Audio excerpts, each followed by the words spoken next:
Welcome to episode 21 of the Life Coaching with Ryan book club. I cannot believe we're already up to 21.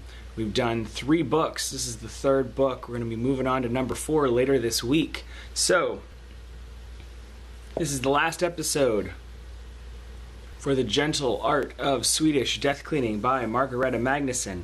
I had intended to split this into 2 sections because the 2 sections are slightly unrelated. But I was in San Diego for an event, and so I was not in a position to do my recording on Thursday or Friday like I normally would, so you're going to get a little combined episode, a little quick overview. 2 main sections, as I mentioned: items with strong memories. So that would be things like photos and letters, for those who actually have physical letters anymore, and why you should death clean now. So on the strong memories, my major takeaways were to have a throwaway box. A box that if someone were to go through your stuff and figure out what to keep, sell, throw away, you just have a box like the size of a shoebox. And that's where you would put anything that really doesn't matter to anyone but you. Your photos that aren't family photos that maybe family members would want, your letters that are personal letters that no one would want, random trinkets that have no value to anyone but you, to just put them in there. And she laughed. The words seemed like laughing to me, that her kids would probably go through the throwaway box anyway, even though she called it the throwaway box when she passes. But that at least they would know that they didn't have to figure out what to do with it. She's very big on labeling things, clearly organizing things to make sure that it's the least burden possible on those who come after. She said that, again, she reminded us that just because a memory is precious to you doesn't mean it'll be precious to anyone else. So to be considerate if you're going to give photos away or you're going to give items that are precious to you away, that's super critical. So especially in the example of photos, she talked about how she went through a huge set of photo albums, or lots of photos in her family, both because I think her husband and several of her kids were photogs, so they had lots of photos. She went through them. She talks about her hungry shredder and how she shreds lots of things. She kept sets, put them in envelopes.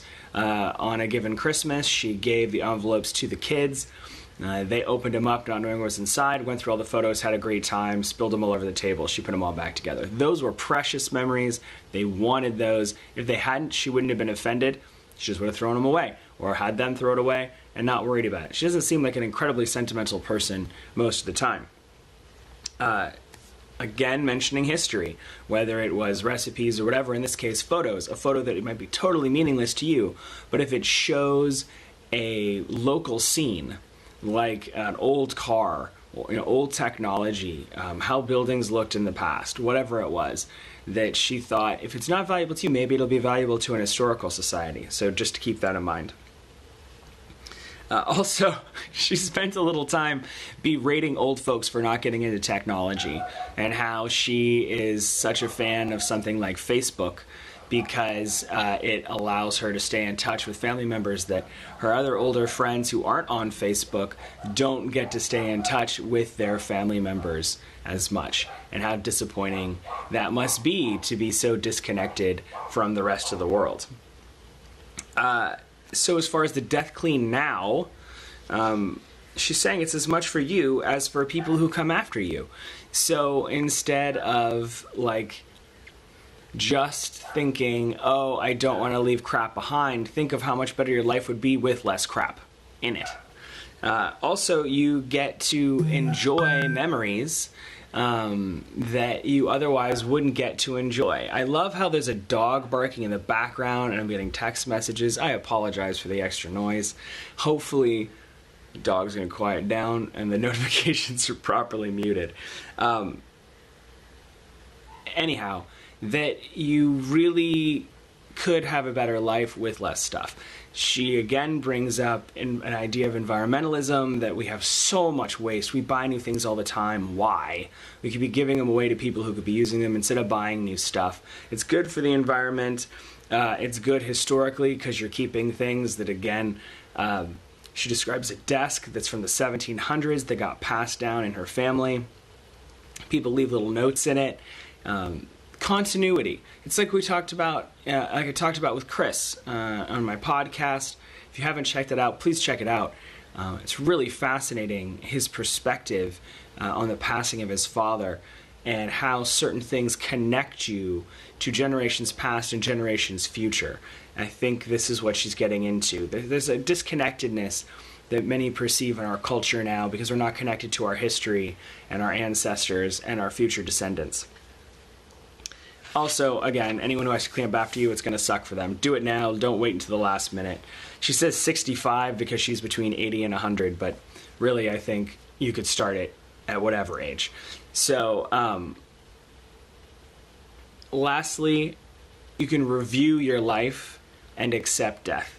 Now, this is an opportunity when you go through photos and letters to have the warm feelings, to have the cold, the sad feelings, and that she thinks part of what gives people such struggle is that they don't accept that they will one day die, and that by doing so, it actually frees you up to enjoy different parts of your life, to have challenging conversations that'll be beneficial to you if you just have them. So why wait? She also puts these fun recipes in the back. She mentions her friend Andrea, who has these great local recipes where she's from. So she put those 3 in an appendix in the back, and I may eventually, if I actually make any of them, I'll try to remember to either do a time lapse of making them or pictures of it afterwards or whatever else. They look pretty fun. So, on to the next book, and that is Conscious Communications by Mary Short. I'm really looking forward to this book. I am hoping to have Mary drop by in the form of a hello on Instagram. I know she's on Instagram. I'll tag her in this. Also, I'm going to be interviewing her for a podcast episode. So I wanted to make sure I read this book before having her on the podcast. And I'll cross-post a little bit of that here. I am also hoping to have a co-host on Thursday, Ashley B. Chacon, because she's reading the book as well.